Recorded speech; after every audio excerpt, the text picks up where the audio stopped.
Chers compatriotes, togolaises et togolais,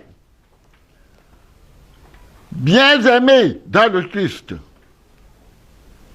permettez-moi, avant toute chose, de rendre grâce au Seigneur, notre Dieu Tout-Puissant, Créateur du ciel et de la terre et de tout ce qui les peuple, les bons comme les mauvais, de nous avoir préservé la vie depuis le début du processus électoral,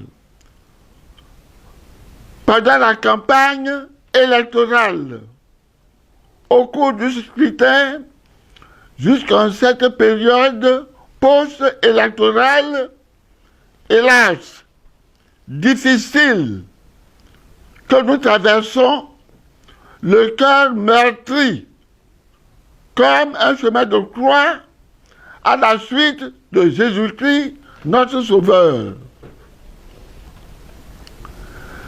Je voudrais ensuite remercier particulièrement tous les électeurs et électrices qui ont répondu massivement à mon appel en se mobilisant de façon impressionnante du nord au sud, de l'est à l'ouest et au centre de notre pays pour voter le candidat unique de ma dynamique, dont je salue aussi la bravoure, la détermination et l'esprit d'abnégation qui a caractérisé ces acteurs au cours de ce parcours aussi exaltant qu'émouvant que nous avons effectué ensemble, tels des pèlerins en route pour Jérusalem. Enfin, je dis un vibrant et cordial merci aux personnes du troisième âge qui se sont mobilisées ce vendredi 28 février 2020 au mépris de leur vie, alors que j'étais moi-même séquestré par des forces de l'ordre sous l'instigation du pharaon togolais Faure Gnassingbé au cœur endurci pour manifester leur désaccord face au règne de la dictature, de la terreur, de la gabegie, du pillage organisé des richesses de notre pays et de leur gaspillage avec des rapaces étrangers sans foi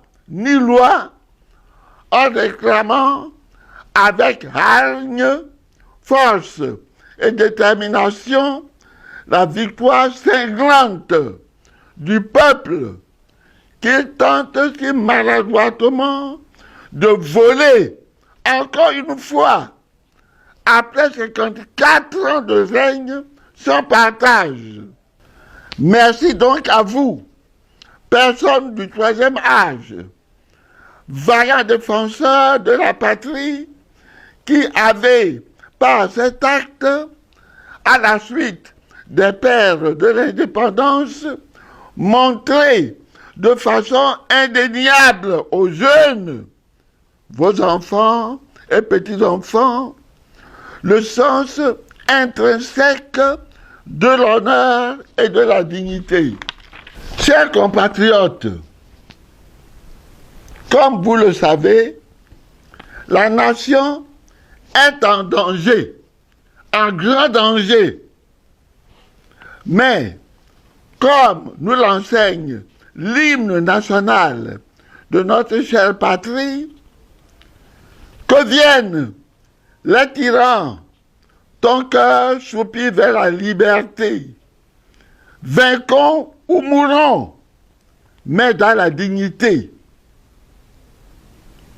Alors, en ma qualité de pasteur conducteur du peuple, du troupeau du Seigneur, notre Dieu, je vous invite à vous lever comme un seul homme pour donner l'assaut final à ce clan de voleurs, de brigands, d'assassins et de pyromanes qui s'accaparent sans vergogne les biens de notre pays et écrasent sans pitié les pauvres filles et fils de la terre de nos aïeux, privés de tous leurs droits. À l'exemple du peuple d'Israël, à la conquête de la terre de Canaan, prenons nos responsabilités et chassons du pouvoir les usurpateurs de nos biens qui nous opposent, les bras armés de nos propres frères qui ont aussi intérêt de voir libérer définitivement notre pays. Confère Josué 10, 40. À partir de ce vendredi 5 mars, j'invite tous les Togolaises et Togolais, hommes, femmes, jeunes et vieux, à se lever dans tous les quartiers, villages, cantons et villes de notre pays pour mettre dehors, par tous les moyens, les imposteurs qui cherchent encore à voler notre victoire. Je demande aux forces de l'ordre et de sécurité de se mettre du côté du peuple, du droit et de la vérité en vue de neutraliser les suppôts de Satan qui embrigadent notre pays depuis 54 ans. À l'exemple de leurs frères d'armes de la Tunisie, du Zimbabwe, de l'Ouganda. L'heure de Dieu a sonné. N'ayez pas peur, car si Dieu est avec nous, qui peut être contre nous? Romains, chapitre 8, verset 21. Il nous a donné la victoire. Défendons-la. Souvenez-vous de ce que Dieu a fait au peuple d'Israël quand il était poursuivi par le Pharaon et son armée face à la mer Rouge. N'ayez pas peur, car l'heure est arrivée pour que Dieu anéantisse le Pharaon, que dis-je, Ford et son clan dans la mer. Exode, chapitre 14, versets 21 à 30. La communauté internationale est prête à nous soutenir cette fois-ci. Mais, malheureusement, comme à l'accoutumée, elle attend de s'abreuver du sang d'innocentes victimes avant de réagir. C'est bien dommage. Je lance en conséquence un dernier vibrant appel à la France. Ô France, fille aînée de l'Église, qu'as-tu fait de ton baptême? France, ignore. À l'Allemagne, notre premier historique partenaire au développement, aux États-Unis d'Amérique, pays des grandes libertés, et de la vraie démocratie, à qui je réitère nos remerciements pour son courage et sa vérité assénée au régime gangster de Faure. Continuez et terminez en beauté ce que vous avez si bien commencé.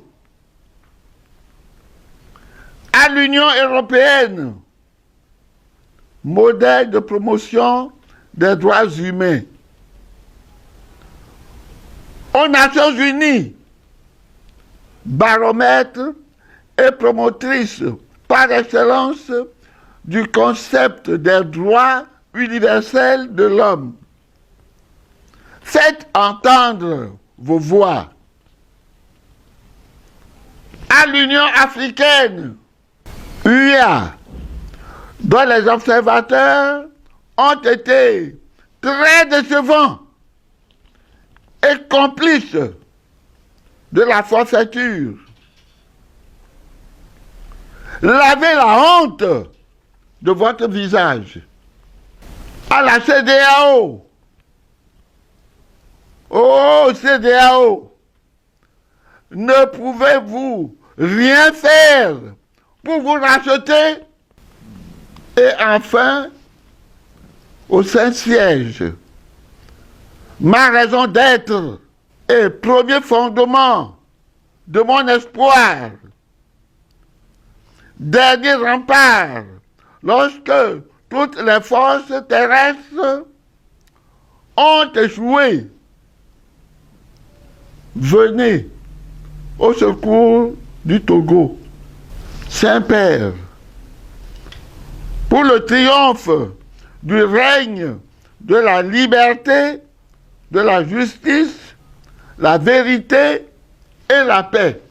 Je terminerai mon propos en réitérant mon appel à tous les Togolaises et Togolais à se lever partout sur l'ensemble du territoire jusqu'à la libération totale de notre pays. Bravons tous les interdits, la peur, la faim, le harcèlement, la poursuite et même le sacrifice suprême pour sauver notre pays. C'est nous qui avons gagné. C'est Gabriel Mensah, Agbeyome, Kodjo qui a gagné.